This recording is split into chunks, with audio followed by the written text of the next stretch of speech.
하나님 말씀 호세아서 13장 14절 구약성경 1270쪽입니다.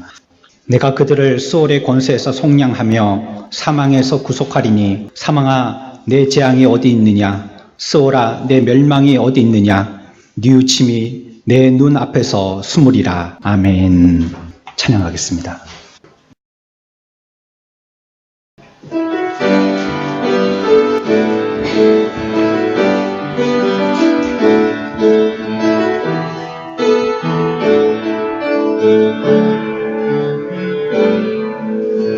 모든 민족이 구원을 얻기까지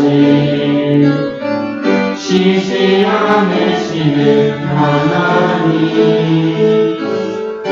주의 심장 마시고 우리 이제 일어나 주 따르게 하소서. 세상 모든 육체가 주의 영광 보도록 우리 부르시는 하나님,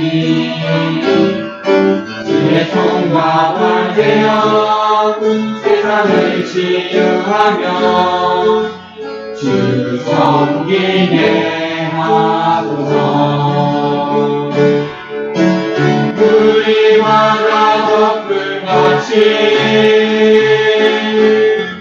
여호와의 영광을 인정하는 것이 온 세상 가득하리라. 우리마다 덕분같이 우리마다 덕분같이 우리마다 덕분같이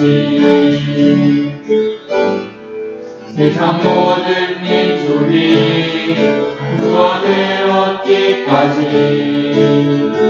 쉬지 않으시는 하나님, 주의 심장 마시고 우리 이제 일어나 주 따르게 하소서. 세상 모든 육체가 주의 영광 보도록 우리 부르시는 하나님, 주의 손과 발되어 세상을 치유하며 주 섬기게 하소서. 우리마다 덕분같이 여호와의 영광을 인정하는 것이 온 세상 가득하리라. 우리마다 덕분같이 우리마다 덕분같이 우리마다 덕분같이 오리라. 그날에 주의 영광 가득한 세상 우리는 듣게 되리. 온 세상 가득한 승리의 감사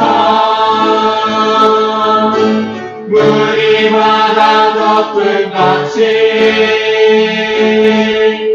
여호와의 영광을 인정하는 것이 온 세상 가득하리라.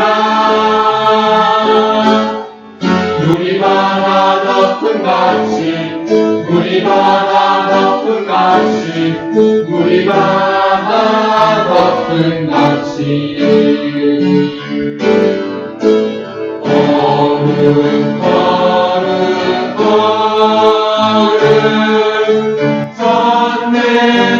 선택하신 주님, 이른 아침 우리 주를 찬송합니다.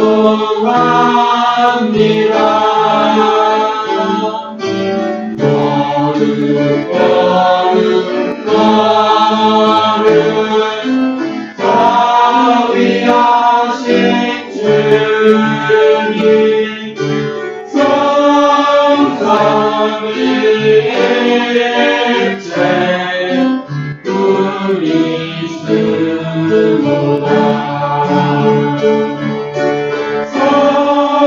성삼위일체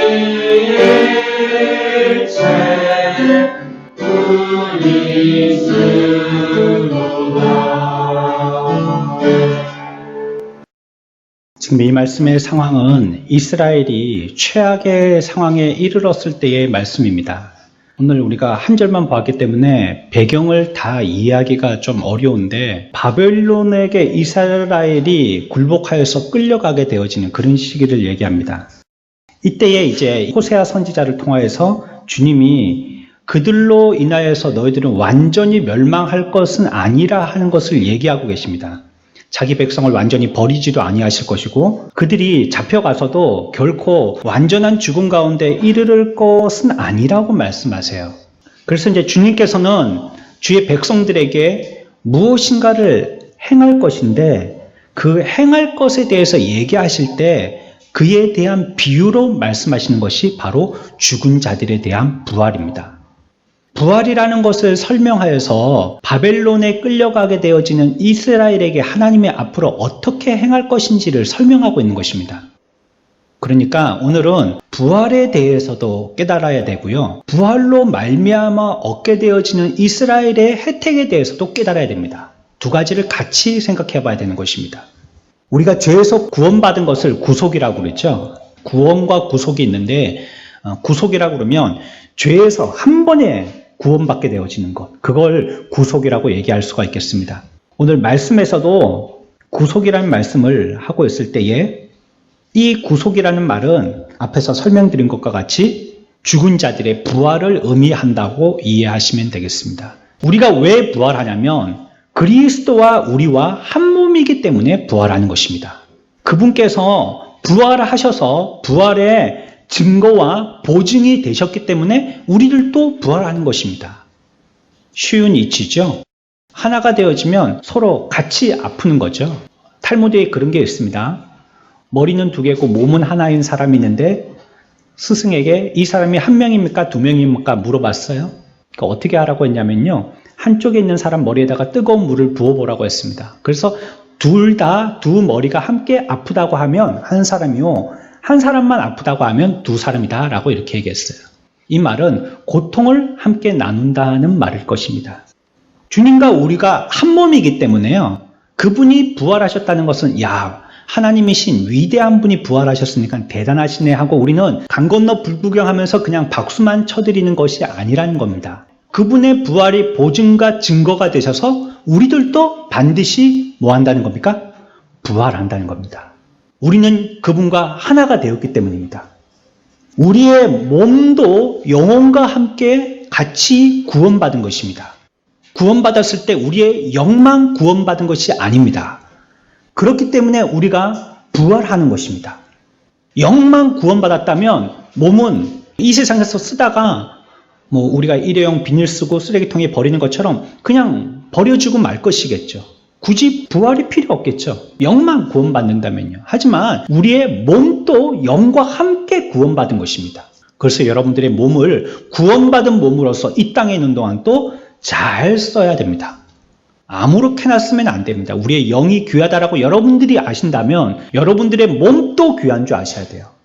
아무거나 먹든지 시간을 아무렇게나 활용해서 내 몸을 게으르게 만들든지 아니면 뭔가 자꾸 치료해야 될 그런 경우에 약을 먹지 않고 해서 치료를 안 한다든지 자기의 마음을 잘 다스려야 되는데 잘 못 다스려서 세상에 어지러운 것으로서 자기의 생각 속에 가득 채워져 있다든지 깨끗이 청소하고 정리해야 되는 것입니다.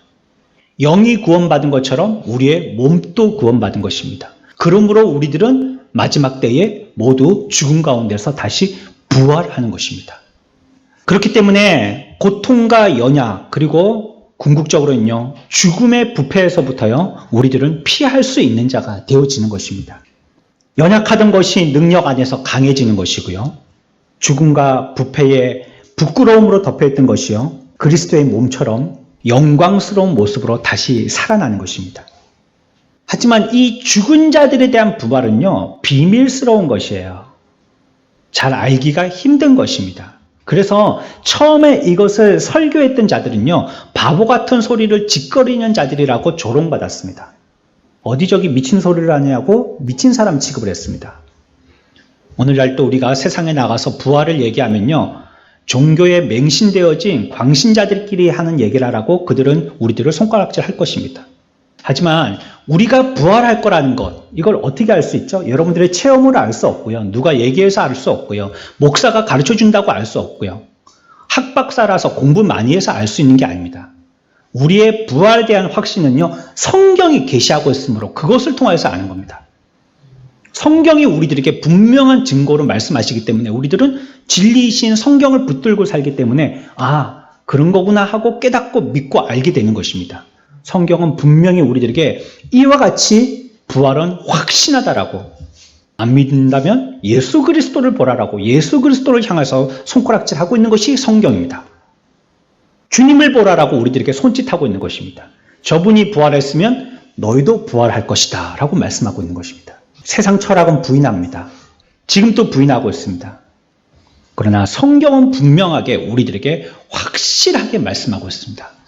죽은 자는 반드시 부활합니다. 우리 예수 믿는 자들도 마지막 때 주님이 오셨을 때 반드시 부활합니다. 그러나 이 부활은요, 이전과 같은 썩어질 몸으로서의 부활이 아닐 것입니다. 완전한 영으로서의 부활입니다. 왜 이렇게 표현하냐면 몸도 부활한다고 했지만 그 몸이 예전과 같이 지금 아프고 병들고 상처나고 또 늙고 이런 몸으로 부활할 것이 아니기 때문입니다. 그래서 완전한 영이라고 표현하는 것입니다. 몸은 있지만 그것이 완전하기 때문에 영과 같은 것입니다. 그런 몸으로서 우리들은 부활할 것입니다. 여러분들 거울을 보시고 실망이 자꾸 되시죠? 내가 언제 이렇게 자꾸 축축 처지고 있는지, 얼굴이 자꾸 처지고 로션을 땡겨서 위로 올라 발려도 머리를 뒤로 완전히 제껴서 빗어도 피부가 내려오지 올라가질 않잖아요. 머리를 감으면 세수대야 한 움큼씩 머리가 빠져 있고요. 걸을 때도 보면은 꾸부덩하게 걷게 되고요. 이제는 밥맛도 없고 의욕도 없고 하고 싶지도, 이제는 만사가 귀찮고요. 누워만 있고 싶죠. 그러면서 한탄스럽지 않습니까? 내 자신이 어떻게 이렇게 됐는가? 그러나 소망을 가지십시오. 부활할 때는 굉장히 예쁜 모습으로 부활합니다. 어마어마한 모습으로 부활합니다. 이것이요, 우리가 이 세상의 객관적인 어떤 누구보다 누가 더 상대적으로 예쁘다 이걸 얘기하는 것이 아닙니다. 여러분들의 모습으로서 가장 아름다운 모습으로서 부활할 겁니다. 그래서 저는 제 20대 때 사진을 목양실에 붙여놨습니다. 주님 부활할 때 이 모습으로 부활하게 해주세요. 제일 파릇파릇할 때, 사진빨 제일 잘 받았을 때 제 머리맡에 그 사진을 딱 올려놨습니다. 이 모습이요, 하나님 아시겠죠? 그렇게 부활하는 겁니다. 멋지게 부활하는 겁니다. 호세아 13장 14절에 오늘 말씀에서 내가 그들을 어디에서 속량한다고요? 스올의 권세에서 속량한다고 했습니다. 속량이란 말은요, 값을 지불했다. 그게 속량이라는 뜻입니다. 죄의 대가인 값을 주님이 대신 지불해 주셨기 때문에 우리들은 이제 뭘 하지 않게 돼도 된다고요? 죽지 않게 됐다는 겁니다. 죄의 대가인 죽음을 값으로 내지 않아도 되게 됐다는 것입니다. 속량했다는 뜻입니다. 이걸 누가 대신 지불해 주셨어요? 예수님이 그렇게 해주셨다는 겁니다. 예수님이 뭐로요? 얼마 주셔갖고요? 예수님이 얼마 주셔서 우리를 갖다가 사셨어요? 그의 피로 사신 겁니다. 그분의 죽으심으로 우리를 사신 것입니다. 여러분들의 존재는요, 30억 이렇게 얘기하는 사람도 있고 60억 이렇게 자기의 인생의 사람의 가치를 갖다가 그렇게 돈으로 따지는 사람이 있는데 그런 거 말 듣지 마십시오. 여러분들의 가치는 돈으로 환산할 수 없습니다. 예수님의 피보다도 귀한 것이 있나요? 우리는 예수님의 피로 산 사람이 됐기 때문에 굉장히 값진 자들입니다. 그래서 우리가 서로를 아무렇게나 하면 안 되는 겁니다. 내가 보기에는 별 볼 일 없는 저 사람 같지만 그 사람을 주님이 그를 위해서 대신 죽으셨다면 어마어마한 값어치가 있는 겁니다. 이거는 돈으로 값어치로 매길 수 없는 거예요. 재난지원금 다 줘도 안 되는 거예요. 어마어마한 값어치가 있는 것입니다. 그러한 맥락의 말씀을 또 옆에 연달아 하고 있습니다. 사망에서 뭐 했다고요? 14절 보십시오. 계속 내가 그들을 수월의 권세에서 속량하고 또 사망에서 뭐 했어요? 구속하였다라고 해요. 똑같은 말입니다. 속량이라는 말은요, 값을 지불한다는 말이랬죠. 근데 이 시대의 문화를 조금 이해할 필요가 있습니다. 우리도 만약에 우리의 부모가 재산을 갖고 있었으나 재산을 잘못 활용하셔서 부모가 빚을 지었어요, 국가에. 그렇다면 그 국가에 대한 빚을 감당할 그 책임이 자녀들에게 승계되어집니다. 자녀들이 갚아야 돼요, 그걸. 그것처럼요, 누군가 빚을 졌다면 가장 가까운 친족이 그 빚을 갚아줘야 되는 그런 정서가 있었습니다. 여기서 속량했다는 말은요, 대신 값을 갚아주는데 아무나 하는 게 아니에요. 친구가 한다든지 먼 사촌이 한다든지 아는 지인이 와서 대신 보증서 준다든지 그게 아니에요. 속량은 친족 중에서 가장 가까운 자가 해주는 겁니다. 그런데 주님은 우리와 뭐 되셨다고요? 연합되었다고 했지 않습니까? 우리와 하나 되었다고 했지 않습니까? 그래서 우리와 가장 가까운 주님께서 우리를 위해서 속량해 주시는 겁니다. 마귀가 못해요. 다른 사람이 못한다는 말이에요. 우리와 하나 되신 그분이 우리의 친족으로는 가장 가까운 무촌이기 때문에 우리를 위해서 속량해 주시는 겁니다. 부부도 무촌이잖아요. 촌수가 없다죠. 하지만 부부는요, 등 돌리면 남입니다. 주님은 그러나 우리가 등 돌려도요, 우리 앞에 와서 서 계십니다. 등 돌릴 때마다 우리 앞에 와서 서 계세요. 그러니까 우리는 주님과 하나 되는 것, 떨어질 수 없는 하나가 되는 것입니다. 몸값이 이미 지불되어서요, 우리의 부패할 몸은요, 이제 부패하지 않게 됐다는 거예요. 몸값이 지불됐기 때문에 우리의 죽을 몸이요, 불멸의 몸이 된 것입니다. 왜? 주님이 몸값을 지불하셨기 때문에. 다 감당하셨기 때문에 이제 값어치 없는 존재가 아니라 존재 가치가 예수 그리스도의 피만한 가치로 존재 가치가 상승했다는 것입니다. 우리들은요, 수월의 권세하에 있습니다. 지금 이 세상은 지옥의 권세하에 있는 것입니다. 그것이 우리들을 아주 땅에 깊숙이 박아놓은 뿌리처럼 우리를 단단히 붙들고 있습니다. 그러나 하나님은 오늘 우리들에게 말씀하십니다. 내가 그들을 스올의 권세에서 구속하리니. 우리의 삶이 이 세상 가운데 소나무 뿌리처럼 사탄 마귀에게 스올의 권세 가운데 단단히 붙들려 있다 할지라도 주님은 우리들을 뭐 해주신다고요? 구속해 주신답니다. 내가 그들을 구속하리니 라고 말씀하고 있습니다. 이 땅에 우리가 주님이 오실 때까지 살아남은 자들이 있다면 우리가 우리의 몸이 이 세상에 티끌과 같은 몸으로서 있어야 할 아무런 빚도 우리들은 얻게 되는 것입니다. 남아있지 않게 되는 것입니다. 모두 그분이 그 값을 다 갚아주셨기 때문에 이제는 이 세상의 수월의 권세 가운데서 아무 쓸모없는 존재로서 폐기되어지는 그런 한낱 먼지와 같은 존재로 남아있지 않는다는 것입니다.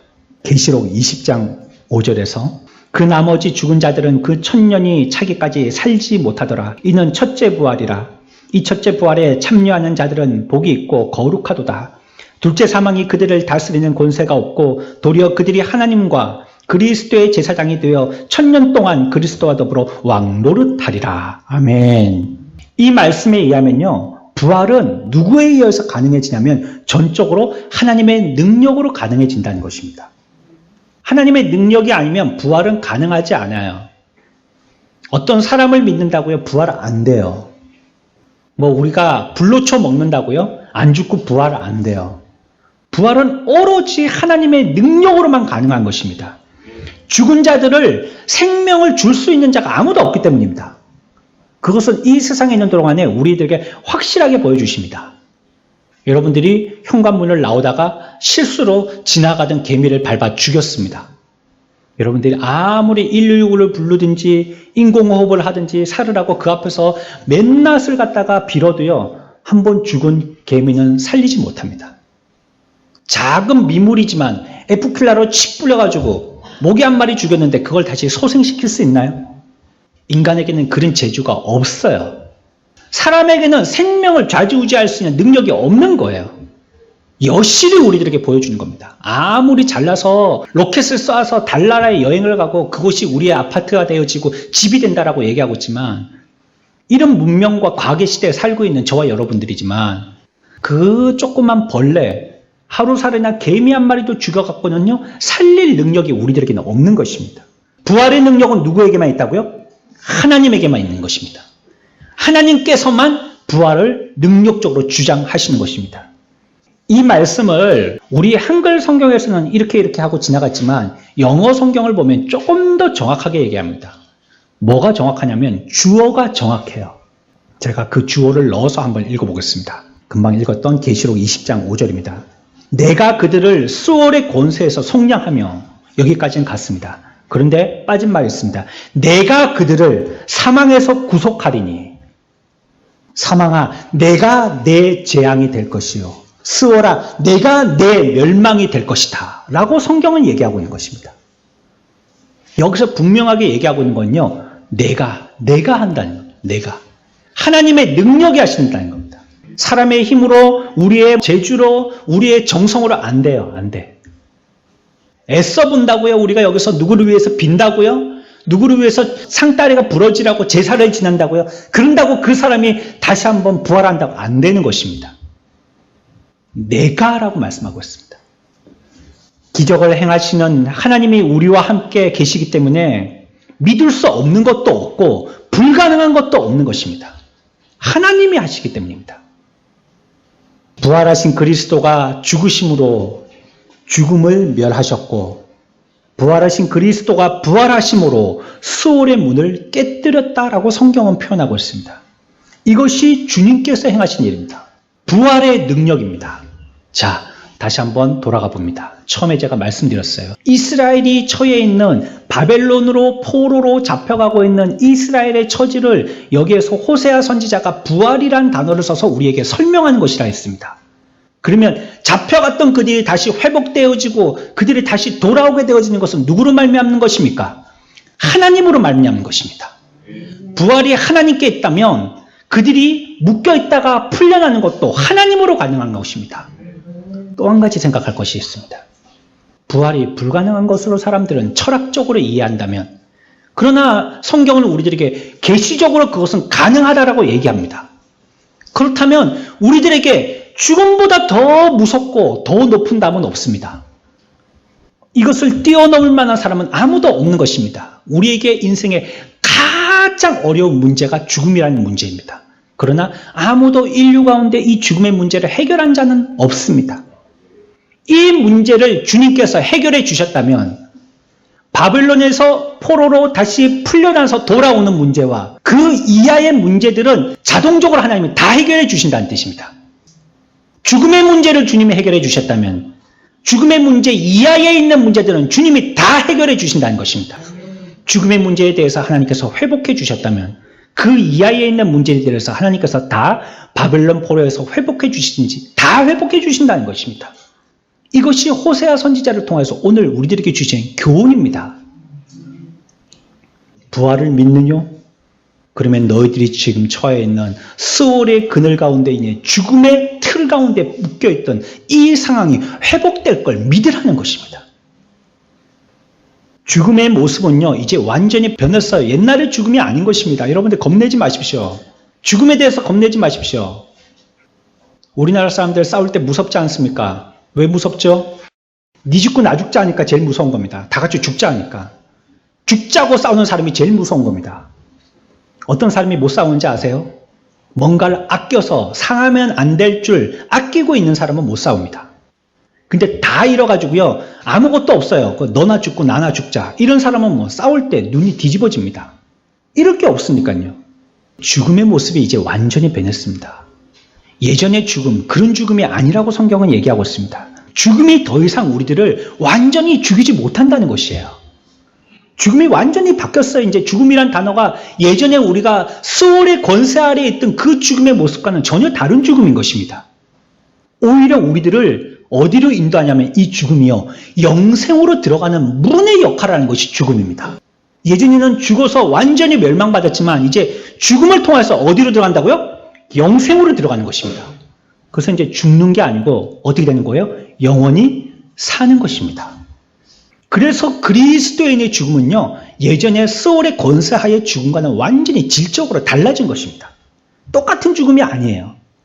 죽음은 더 이상 우리들을 파멸시키지 못합니다. 오히려 우리들을 영원히 살게 하는, 다시 얘기하면 온전케 하는 것이 죽음입니다. 완전해지는 것입니다.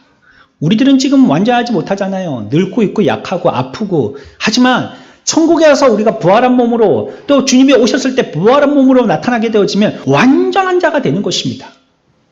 그분의 완전하신가 같이 우리들도 완전한 몸으로 나타나게 되어지는 것입니다. 믿는 자에게 죽음은요, 그래서 더 이상 영원한 형벌도 아니고요, 영원한 죽음도 아닌 것입니다. 오히려 이 죽음이 우리들에게 해방인 것이에요. 그래서 믿는 자들이요, 원형 경기장 안에서 몇만의 사람들의 구경거리가 되어가면서 맹수들의 먹잇감으로 사지가 찢어짐을 당해도 죽기 직전까지 목이 사자의 이에 물릴 때까지 주님을 찬양하고 기뻐하고 즐거워할 수 있었던 것입니다. 이제 완전해질 것이고, 이제 완전히 해방받게 될 것이고, 죽음으로부터 완전히 자유롭게 될 것이기 때문입니다. 사람이 그냥 죽는 것이 아니고요, 충만한 생명 가운데 죽는다는 것은요, 굉장히 놀라운 일입니다. 그래서 우리는 그냥 죽는 사람이 아닙니다. 생명으로 가득 차서 죽는 사람입니다. 아마 사탄은 사람이 죽게 되어진 이 사건을 두고 흡족해 하였을 것입니다. 아이고, 이제는 끝났다. 인류, 예수도 끝났고 다 끝났다. 이제 내가 이겼다 하고 아마 사탄이 노래를 불렀을 것입니다. 하지만 예수님은 바로 그 죽음을 통해서 사탄을 멸망시키고 저와 여러분들을 구원시키신 줄 믿으시기 바랍니다. 예수님이 그렇게 하신 거예요. 이제 뒤통수 맞은 겁니다. 사탄이. 그렇게 해서 이긴 줄 알았는데 오히려 그것이 완전한 구원을 이루게 하시고 주님이 부활하게 하시는 이유를 제공했기 때문입니다. 여러분들, 어떤 때 태양이 가장 빛나든가요? 물론 대낮에도 태양을 갖다가 맨눈으로 보기 힘들죠. 근데 보니까요, 해가 질 무렵 있죠. 여러분들 바닷가에 이렇게 여행 가셔가지고 이렇게 해 떨어지는 거 보지 않습니까? 일몰. 어디가 해지는 게 참 멋있다고 뭐 이런 거 우리가 관광지 가운데 그런 데 있죠. 우리나라 전국에 어디에 있다 어디에 있다. 너무 멋있잖아요. 해가 지려고 하니까 깜깜합니다. 온 사방이 그렇게 밝았던 곳이 깜깜해집니다. 그런데 해지기 직전에 그 태양이요, 그렇게 이글이글 타면서요 빛을 내는 것입니다. 죽음이라는 것은요, 깜깜한 가운데 우리를 완전히 죽이지 못하는 것입니다. 이제 예수 그리스도를 말미암아 우리의 죽음은요, 깜깜한 노을 가운데 마지막 빛처럼 빛나게 되어진 것입니다. 죽음이라는 그 바다 건너편으로 넘어가게 되었지만 그 죽음이 우리들을 완전히 암흑 가운데 갇혀놓도록 하지 못하게 된 것입니다. 노을의 빛과 같이 우리들에게 광명하게 나타나게 되어지는 것이 바로 저와 여러분들의 죽음인 것입니다. 그래서 예수님의 죽으신 무덤은 뭐라고 표현하면 될까요? 죽으시고 부활하셨을 때 그의 몸을 감쌌던 수위가 있었잖아요. 사람이 죽으면 수위를 덮죠. 그렇죠? 그 수위를 갖다가 거기 개 놓으셨어요. 여러분들 자고 나서 일어날 때 이불 개십니까? 그냥 일어서는 분이 계시나요? 우리는 침대라서 괜찮은데요. 침대도 가끔 개줘야 됩니다. 침대가 훨씬 거기에 병균들, 벌레들이 많아요. 맨날 꿉꿉한 데다가 자꾸 이불 펴놓으니까 개구 말리고 자꾸 좀 해줘야 돼요. 예수님이 돌무덤 가운데 그걸 딱 벗어놓으셨어요. 이거 어디에서 우리가 한번 생각해 볼 수 있냐면요. 여러분들이요, 옷을 사러 롯데 백화점에 가셨어요. 기분 좋으시죠? 롯데 백화점에 우리가 다 같이 갔습니다. 여러분들이 원하는 꽃무늬 예쁜 봄 색깔의 옷을 하나 골랐습니다. 이거 이제 어떻게 해야 됩니까?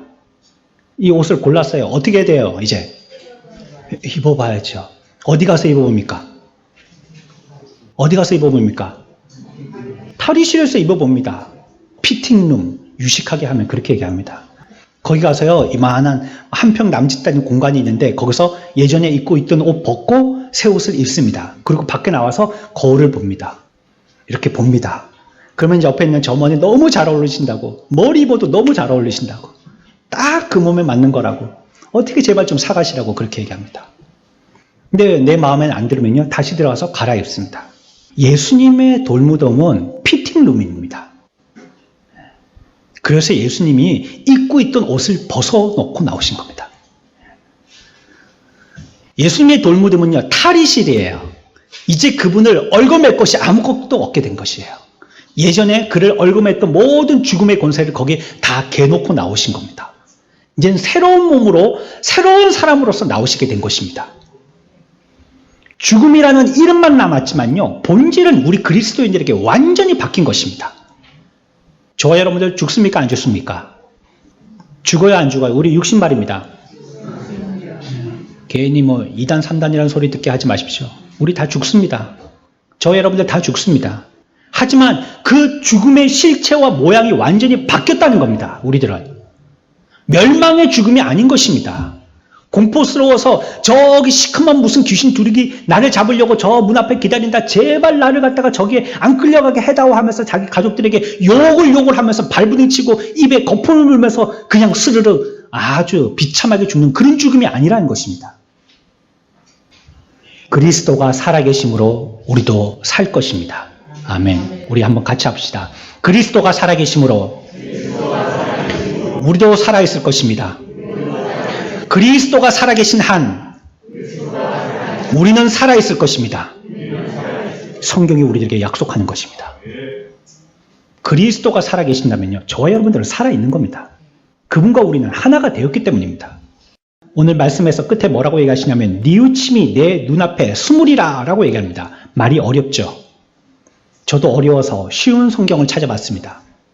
우리나라 한글 번역인 쉬운 성경이 뭐라고 얘기했냐면 이 부분에 대해서 나는 너희를 불쌍히 여기지 않겠다라고 얘기하고 있습니다. 죽음에 대해서 얘기하는 겁니다. 죽음에 대해서 내가 너를 불쌍히 여기지 않겠다라고 얘기하는 겁니다. 이 말은 무슨 말이냐면 하나님께서 죽음에 대한 의지를 불변하게 하신다는 뜻입니다. 내가 죽음에 대해서 취하였던 나의 의지는 변하지 않는다 이 말입니다. 내 뜻을 꺾을 자 아무도 없다. 영어 성경에도 그렇게 해석하고 있습니다. 하나님의 백성들이 죽은 자 가운데서 다시 일어나게 되어지는 것은 하나님의 불변의 사신이라는 것입니다. 내가 바뀌게 하지 않겠다. 사람이 바뀐지를 모르지만 나의 의지는 바뀌지 않는다. 결국 그들을 뉘우침이 없이 내 눈앞에 숨으리라. 결국 그들은 내 뜻대로 그대로 부활하리라 라고 하나님이 약속하시고 확신하여 주신 것입니다. 부활은 하나님의 백성을 향하여서 하나님의 구원과 복입니다. 우리가 또 한 가지 생각할 것이 있습니다. 이 말씀에는요, 고난으로부터 구원을 찾으리라는 위로와 격려가 담겨 있습니다. 첫 번째 우리가 앞에서 보았던 말씀은 무엇이냐면 죽음이라는 그 성질이 완전히 바뀌었다는 것이었고요.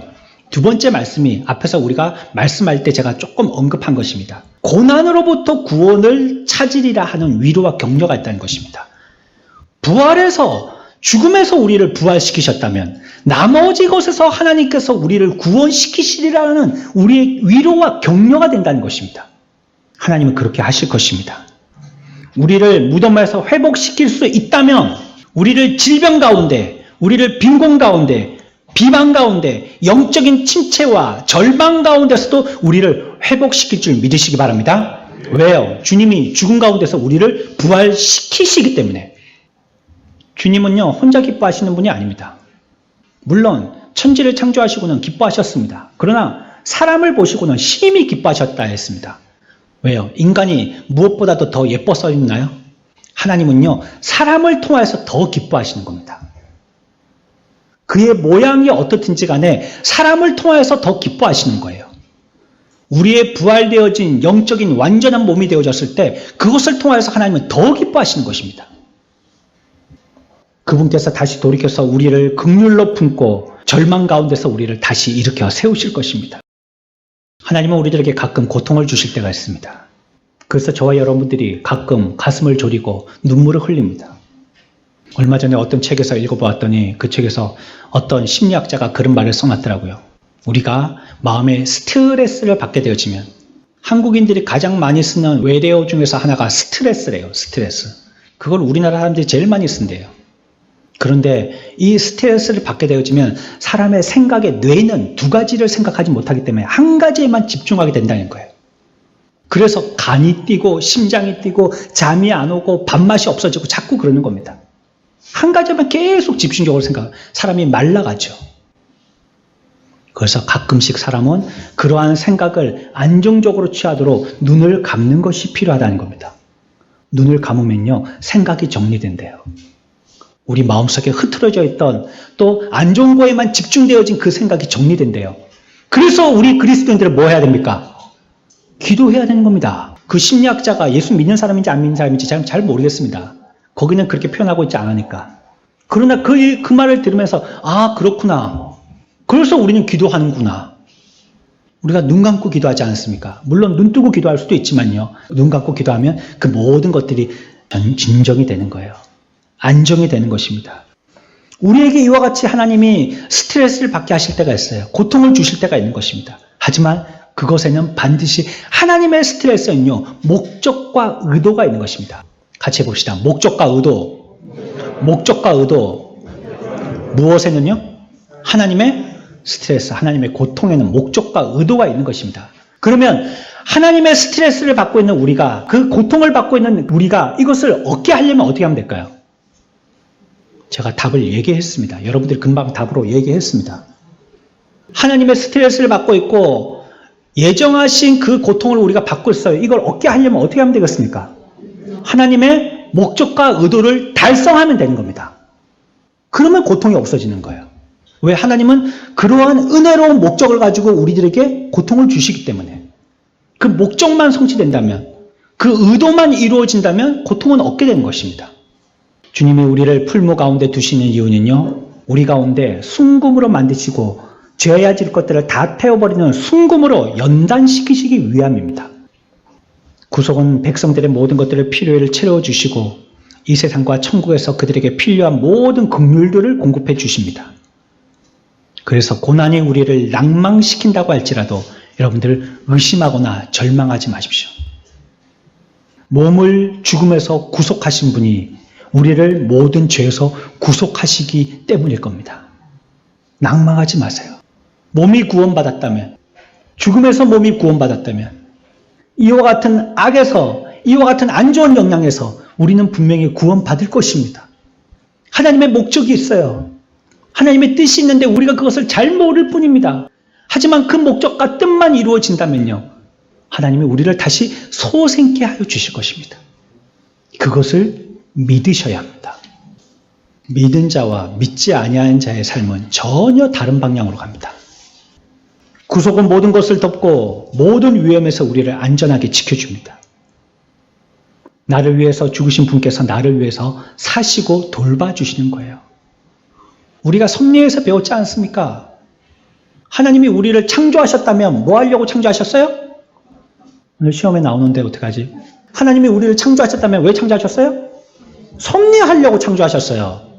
하나님이 섭리하시는 이유는, 하나님만 섭리하실 수 있는 이유는 뭐 때문이에요? 하나님이 창조하셨기 때문이에요. 하나님이 만드셨으니까 하나님이 다루실 수 있다는 거예요. 내가 만든 것은 이걸 어떻게 써야 될지 내가 고칠 줄 안다는 겁니다. 하나님이 우리들에게 생명을 주셨기 때문에요. 이 모든 고통에서 우리들을 구원시킬 수 있는 분은 오직 하나님밖에 없는 것이에요. 이사야 33장 16절에 그는 높은 곳에 거하리니 견고한 바위가 그의 요새가 되며 그의 양식은 공급되고 그의 물은 끊어지지 아니하리라 라고 얘기합니다. 주님 안에서 안식을 취하는 저와 여러분들의 복된 삶이 되시기를 축원합니다. 구원은요 하나님의 일입니다. 하나님이 하시는 겁니다. 그래서 오늘 말씀에서도 뭐라고 얘기하고 있습니까? 14절에서 내가 그들을 수월에서 구속하시겠다는 겁니다. 아까 계시록에서도 말씀하셨지만 이 일을 하게 하시는 분이 하나님이시라고 분명하게 얘기하고 있습니다. 내가라고 얘기하고 있습니다. 그러니까요 우리가 여기에서 죄악 가운데서 속량받기 위해서는, 여러분들이 고통 가운데서 구속받기 위해서는, 고통의 위협 가운데에서 탈출되기 위해서는 어디로 가야 됩니까? 내가에게 가야 되는 겁니다. 내가에게. 내가 그들을 스올의 권세에서 속량하여 주신다고 했지 않습니까? 그런데 어리석은 인간들은 내가에게 안 가는 게 문제입니다. 하나님께 안 가더라는 거예요. 내가 속량하여 주시겠다고 말씀했는데 사람들은 어디 가요? 아는 사람 찾아갑니다. 내 아는 사람 중에서 유명한 사람이 없나? 실력 있는 사람이 없나? 위력한 사람이 없나? 사람들 찾아가는 거예요. 아니면 은행 잔고로 찾아가더라는 거예요. 내가 이만큼 빵빵하게 있으니까 뭐 상관없겠지 뭐. 돈으로 다 발아서 뭐 돈칠하면 되는 거지 뭐. 그거야 뭐 어렵나. 아니면 뽀로로로 부모에게 찾아갑니다. 우리 부모님은 해달라는 대로 다 해주시니까 뭐 만사 오케이겠지. 분명히 성경은 구원은 하나님의 일이라서 내가 속량하여 주신다고 했습니다. 여러분들이 부활로 생명을 이끄시는 분이 하나님이심을 믿으면 여러분들의 고통 가운데서 그 고통에서 우리를 구속하여 주실 분도 하나님이심을 믿으시기 바랍니다. 하나님입니다. 사람에게 찾아가지 마십시오. 그러면 하나님이 역사 안 합니다. 발빠르게 인간의 꾀를 쫓지 마십시오. 하나님이 지혜를 안 주십니다. 사람의 말빨 가지고 사람을 설득시킬 수 있으리라 생각하지 마십시오. 성령이 아니면 아무도 하나님께로 돌아오게 할 자가 없다라고 하셨습니다. 우리들은요, 우리를 위해서 대신 죽으신 하나님께로 곧장 달려가야 합니다. 우리 아이들이 어렸을 때 밖에 나가서 두드려 맞고 왔어요. 큰애한테. 그 아이가 어디로 갑니까? 애한테 두드려 맞았어요. 눈탱이 밤탱이 됐어요. 쌍코피 나오고 있어요. 옥수수 3개 좀 빠졌어요. 그 애가 어디로 갑니까? 엄마한테 옵니다. 엄마! 하고 바로 달려옵니다. 직전에 엄마하고 싸웠더라도 엄마가 최고인 거예요. 엄마! 하고 달려옵니다. 뭐 법원 가자, 경찰서 가자 그렇게 안 합니다. 엄마하고 엄마한테 달려오는 겁니다. 우리의 구원이 하나님께 있는 줄 알고 여호와 하나님께만 달려가는 저와 여러분들이 됩시다. 잘 기억하십시오. 부활이 주님의 손에 붙들려 있다면 우리의 고난도 주님의 손에 붙들려 있는 것입니다. 그러므로 여러분들이 고난당할 때 주께로 오십시오. 구속의 직선길은 주님께로부터 나 있는 겁니다. 구원의 반석에 신 하나님만 의지한다면 우리는 그래서 결코 두려워할 필요가 없는 것입니다. 왜? 하나님이 해주시는 거거든요. 내가 하는 게 아니고.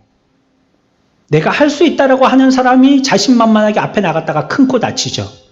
나는 할 수 없어요. 겁쟁이고요. 실력도 없고요. 아는 사람도 없고요. 백도 없어요. 하나님밖에 없잖아요. 그러면 하나님이 강권적으로 역사하시는 겁니다. 그래, 맞지? 내가 네 엄마지? 내가 네 아빠지? 부르고 달려왔으니까 내가 너 도와준다. 주님이 도와주시는 겁니다. 고린도후서 1장 9절에 우리는 우리 자신이 사형 선고를 받은 줄 알았으니 이는 우리로 자기를 의지하지 말고 오직 죽은 자를 다시 살리시는 하나님만 의지하게 하려 하심이라. 아멘. 우리가 사형 선고 받았어요? 이제 이것을 알게 되어진 것은 왜 이것을 깨닫게 해주셨느냐? 네 의지하지 말라요. 자기 자신을 의지하지 말라는 거예요. 날고 기는 자기 재주 의지하지 말라는 것입니다. 누구 의지하느냐? 하나님만 의지하게 하려고 하신다는 거예요. 하나님은 자기 백성들을 특별한 방법으로 구원하십니다. 악한 것을 선한 것으로 바꾸시고요. 우리가 낙담한 것으로부터 기쁨을 거두시게 됩니다. 애통을 춤으로, 패배를 승리로, 슬픔을 기쁨으로 변화시키십니다. 가난을 부유로 바꾸시고 연약함을 강함으로 바꾸십니다. 병약함을 강건함으로 바꾸실 것입니다. 주님은 이 일을 너무나도 완벽하게 이루시는 분이십니다. 호세아는 이 사실을 분명하게 얘기하고 있는 겁니다. 부활을 믿지, 부활을 알지, 불가능한 걸 가능하게 하신 하나님의 역사야. 근데 이 정도 바벨론에게 잡혀갔다가 돌아오는 거 하나님한테는 아무것도 아니야. 분명히 내가 약속한 대로 너희들은 회복해서 죽음의 너희들 권세가 아무것도 건드리지 못하고 결국 돌아오게 된다. 내가 회복하게 한다. 내가 한다. 성경은 얘기하고 있는 걸 호세아 선지자 입으로서 우리들에게 이 시간에도 이 시대도 얘기하고 있는 것입니다. 우리를 낮은 대로 이끄신 것이 주님이신 것처럼 우리를 높은 대로 이끄시는 것도 주님이신 줄 믿으시기 바랍니다. 하나님이 하십니다. 위로도 하나님께 받아야 됩니다. 해결도 하나님으로부터 말미암는 것입니다. 죽으라고 머리 짜도 안 돼요. 골머리만 빠지는 겁니다. 잠만 안 오고요. 맨날 악몽만 꾸죠. 자다가 자꾸 헛소리합니다. 아이고 살려주세요. 얼마나 그게 자기에게 스트레스 됐는지 뭘 하면 그것만 자꾸 입에서 나오고 그것만 생각나고 밥그릇을 봐도 그 생각이요. 텔레비전을 봐도 그 생각이요. 무슨 일이든지 손에 잡히지 않는 것입니다. 죽음을 살리는 것이 불가능한 것을 가능케 하신 하나님의 기적의 부활의 역사라면 여러분들에게 있는 고난도 하나님이 능히 솟게 하는 것입니다. 그분이 하나님이시기 때문입니다. 이게 부활의 능력입니다. 이 시대에 이것을 믿고 사는 것이 그리스도인의 부활의 능력의 삶입니다. 난 나중에 죽으면 부활하겠지. 몸도 살아나겠지. 물론 사실이죠. 분명하죠. 그러나 우리의 삶은 어떻게 된단 말이에요? 우리의 삶은 뭐 어떻게? 삶하고는 전혀 소용없네. 나중에 죽으면 해결날 거니까. 아니요. 삶에서도 부활의 능력은 역사하신다는 겁니다. 이것이 오늘 이 말씀에서 우리들에게 주는 부활로 통한 회복의 교훈 두 번째입니다. 저와 여러분들, 주님이 우리를 부활시키셨어요. 믿으시죠? 주님이 부활하셨기 때문에 우리들은 이미 부활한 거나 다름없습니다. 죽음이요? 이제 우리를 멸망시키는 죽음이 아닙니다. 사탄의 권세에서 지옥 가게 하는 죽음이 아닙니다. 이 땅에서 죽을 것 같은 우리의 삶도 우리를 멸망시키는 죽음과 같은 삶이 아닌 것입니다. 이 죽음은 완전히 변화되게 된 것입니다. 이제는 그것이 우리의 무기가 되어졌고 우리를 솟행케 하는 우리의 도구가 되어진 것입니다. 부활이 얘기하고 있습니다. 또한 이 부활은요, 우리들에게 뭐라고요? 고난을 통하여서 회복하게 해주실 하나님의 격려와 위로가 들어있는 것입니다. 어려움이 있어도요, 주님만 바라보십시오. 주님에게만 달려오십시오. 주께서 회복하여 주십니다. 왜냐하면 그분은 하나님이시기 때문에, 우리보다 우리를 더 잘 아시는 분이시기 때문에, 그래서 고통을 통하여서 우리가 하나님을 의지하게끔 하신다고 말씀하고 있습니다. 그분을 의지하고 우리의 삶에 풍성한 부활의 생명력 있는 삶이 되어지는 저와 여러분들의 삶들이 되어지시기를 축원합니다.